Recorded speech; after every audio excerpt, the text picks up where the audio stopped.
लेते हैं। अभी वक्त है कि हम खुदा की दावत को सुने। आप सबकी तालीम खुदा के सामने दावत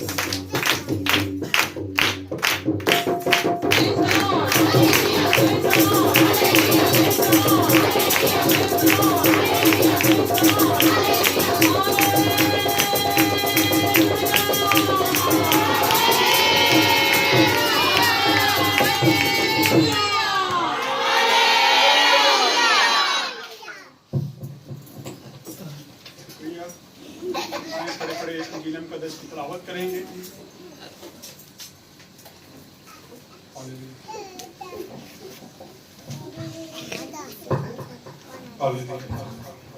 यस रसूल की इंजील 22 बाब और इसकी हम 15 हिस्से देखेंगे। जरा 17 तक पढ़ते हैं।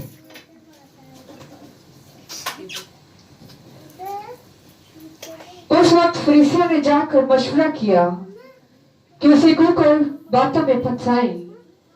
बस उन्होंने अपने शागिर्दों को हेरोदियों के साथ उसके पास भेजा और उन्होंने कहा, ऐ उस्ताद, हम जानते हैं कि तू सच्चा है और सच्चाई से खुदा की राह की तालीम देता है और किसी की परवाह नहीं करता, क्योंकि तू किसी आदमी का तरफदार नहीं। आमीन। खुदा का पाक कलाम पढ़ा और सुना जनाब सबके लिए बात से बरकत हो। आमीन। खुदाम का शुक्र हो। बैठ जाएं, तशरीफ रखें। हालेलुया। आज हम खुदाम के जिंदा कलाम में से अपनी सलाह के लिए जरा देखेंगे।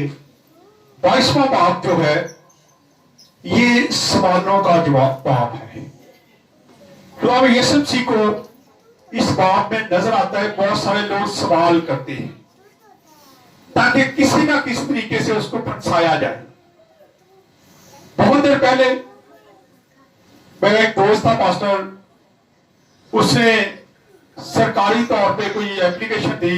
तो जब हम सरकारी ऑफिस में बैठे थे तो उस ऑफिसर ने हमारे साथ एक सवाल किया, फंसाने की कोशिश की, लेकिन खुदा का रूह कुदस हिदायत करता है, उसके मुताबिक हमने जवाब दिया और हम साफ निकल गए।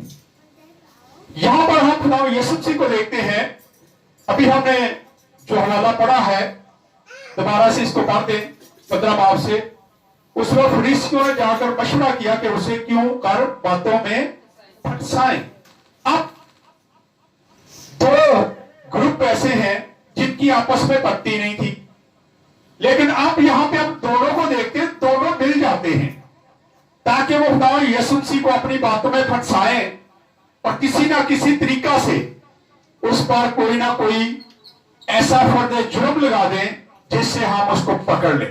क्योंकि लोगों से डरते थे, इसलिए क्या सवाल करते हैं। पढ़िए आप इसको 16 से। बस उन्होंने अपने शागिर्दों को हेरोदियों के साथ उसके पास भेजा और उन्होंने कहा, ऐ उस्ताद, हम एक तो ये रोमी लोग हैं, एक हदीसीय है। ये दो फिरके हैं जो दोनों मिलके क्या कर रहे हैं, खुदा यीशु मसीह के पास आते हैं और दोनों एक सवाल करते हैं। और उस सवाल का मकसद क्या था कि अगर खुदा यीशु मसीह ये जवाब देगा तो हम इसको फंसा लेंगे, और अगर ये जवाब देगा तो हम फंसा लेंगे। दोनों मिलके ये काम करते हैं। जी पढ़े।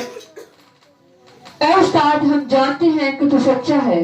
ऐ खुदा, हम जानते हैं कि तू साथ तो सच्चा है। पहले उसकी क्या करते हैं, तारीफ, फंसाने के लिए। कई बार किसी बंदे को फंसाना हो, पहले उसने थोड़ियां ये तारीफा कर, वो दिल का कोई गल निकालनी हो ना अंदर से, तो पहले क्या करते हैं, उसकी चापलूसी, पहले थोड़ी सी बातें करते हैं ताकि ये बंदा क्या हमारी बातों में आके सच क्या कर दे, उगल दे, सच बता दे। यहां पर वो क्या करते हैं, तारीफ करते हैं, हालांकि आए उसको क्या है, फंसाने के लिए, कि किसी ना किसी तरीके से इसको बातों में फंसाए और इस पे फर्दे जुर्म आयद कर दे। अगर तो ये जवाब देगा तो हम पकड़ेंगे, अगर ये दोनों दिल के बात करते हैं, लेकिन पहले तारीफ करते हैं। तारीफ क्या करते हैं, बड़े दोबारा से, कि तू सच्चा है और सच्चाई से खुदा की राह की तालीम देता है। हाँ जी। और किसी की परवाह नहीं करता। किसी की परवाह नहीं करता। हाँ जी, क्योंकि तू किसी आदमी का तरफदार नहीं। क्योंकि तू किसी भी आदमी का तरफदार नहीं है। हाँ जी, आगे। बस हमें बता तू क्या समझता है, कैसर को जजिया देना रवा है या नहीं? यसु ने उनकी शरारत जानकर कहा। यीशु मसीह ने उनकी शरारत को जान लिया। यीशु मसीह को पता था कि ये दोनों मिलकर क्या करें, मुझे फंसाने के लिए आए हैं। और यीशु मसीह उनकी चालाकी को जान गया। उसने बड़ा खूबसूरत जवाब दिया। क्या जवाब देता है, पढ़ें जी। यसु ने उनकी शरारत जानकर कहा, ऐ रियाकारो, मुझे क्यों आजमाते हो? उसकी बैठी देना। जजिया का सिक्का मुझे दिखाओ। वो एक दिनार उसके पास लाई। उसने उनसे कहा, ये सूरत और नाम किसका है? ये सूरत और नाम किसका है? पहले तो खुदावंद यीशु मसीह ने ये सवाल किया किया उनसे कि ये दोनों जो ऊपर इसके बना हुआ है ये क्या है, किसकी सूरत बनी हुई है, किसका नाम इस पर लिखा है? क्योंकि इस सिक्के का कोई मकसद था। ये पढ़े जरा थोड़ा सा और। उन्होंने उससे कहा, कैसर का। क्या है? कैसर का। अब यहूदी लोग जो है ये यहोवा को छोड़ चुके थे, ना यीशु मसीह को कबूल नहीं करते थे, ये खुदा को भी शायद कबूल नहीं कर रहे थे सही तरीके से, इसलिए ये रूबियों के गुलाम बन चुके थे। अब हुकूमत किसकी थी? रूबियों की।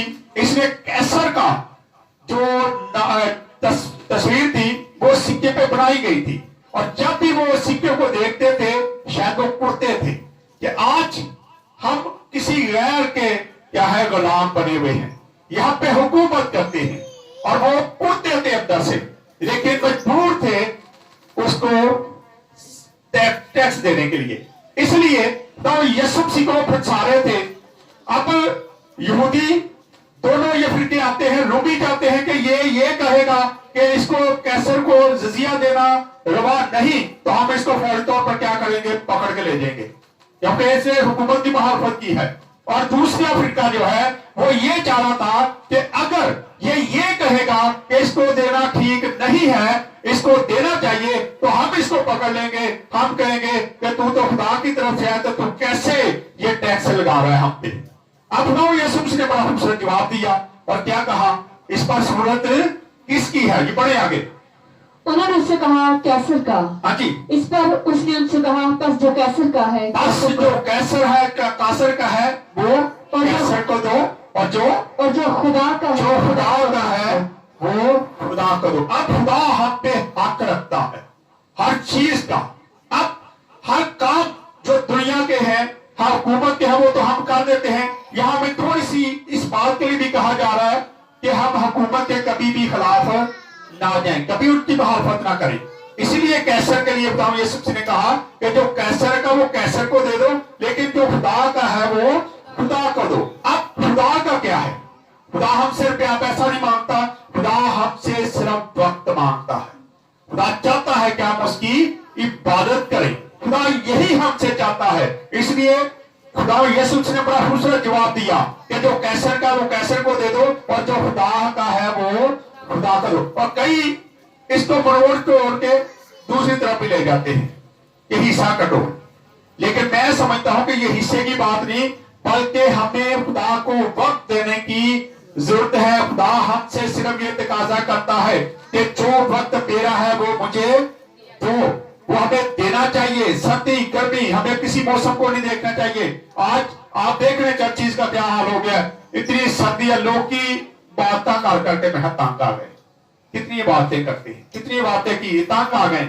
अब शायद चर्चा ना पसंद नहीं करते, लेकिन खुदा ऐसी चीजों को पसंद नहीं करता। अब उनको ये नहीं पता था कि हमारे सामने कौन खड़ा है, हम किससे सवाल कर रहे हैं, क्या हम इसको फंसा सकते हैं? ये तो खुदा है, ये तो खुदा का फोटो कॉपी समय खुदा का वो कानून है जो यहाँ पे मौजूद है। आज पढ़े जरा इसको थोड़ा सा। हाँ जी। उन्होंने ये सुनकर ताज्जुब किया और उसे छोड़कर चले गए। क्या है? दोनों छोड़कर चले गए, वो फंसा नहीं सके। क्यों? आज जरा एक हवाला देखते हैं।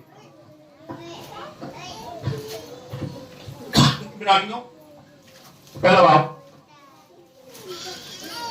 और उसकी 3 है, क्योंकि वो खुदा की जात है, वो खुदा से निकला हुआ है, वो खुदा का आगे खुदा ने उसको भेजा हुआ है, और जो खुदा के साथ चलते हैं, जो खुदा जिनको भेजता है, उनको कोई अपनी बातों में फंसा नहीं सकता। यहाँ पे हम देखते हैं कि वो खुदा यीशु मसीह को फंसाने की कोशिश करते थे। खुदा हम पे हक रखता है और खुदा वहां पे मौजूद था, इसलिए वो ये बात कहता है कि कैसर का कैसर को दे दो और जो खुदा का वो खुदा को दो। पढ़े जरा।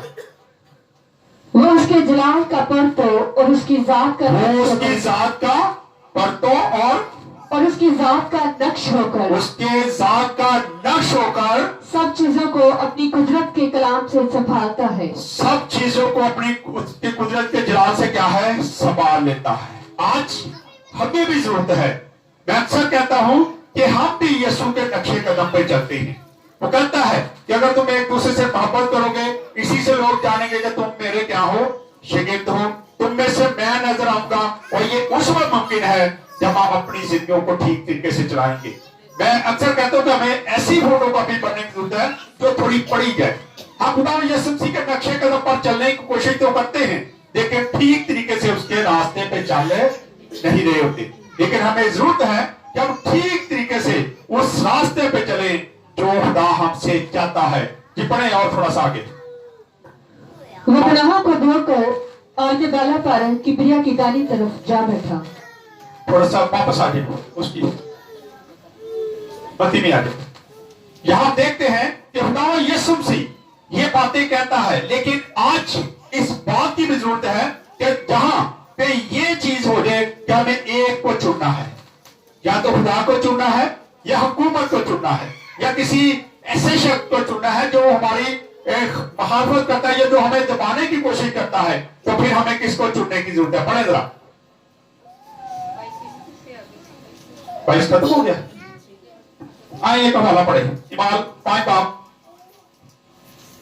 और उसकी 29 आयत को पढ़ दे। 144 नंबर पेज है। इमाल 5 बाब उसकी 29 है।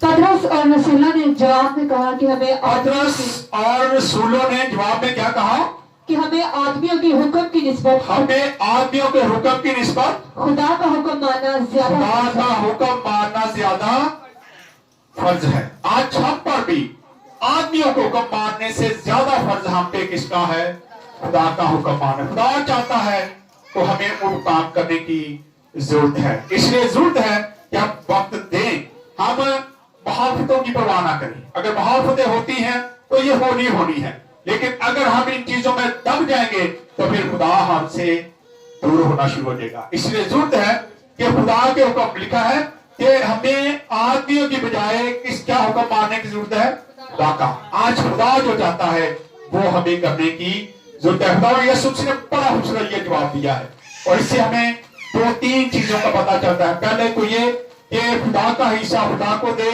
और खुदा जो हिस्सा मांगता है वो रुपया पैसा नहीं मांगता, वो तो सारा कुछ वो हमें देता है, हम उसको क्या लौटा सकते हैं। लेकिन सिर्फ वो वक्त मांगता है कि हम वक्त निकालें और खुदा के आगे झुके, उसके आगे सजदा करें, उसकी इबादत करें, ताकि वो हमसे खुश हो।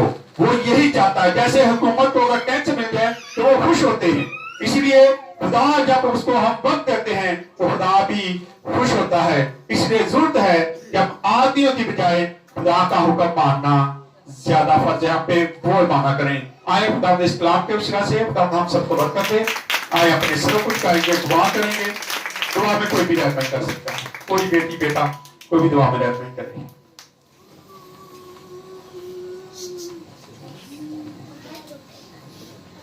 खुदा तेरा शुक्र तेरी तारीफ करते हो खुदा पाक खुदा, क्योंकि तू शुक्र और तारीफ के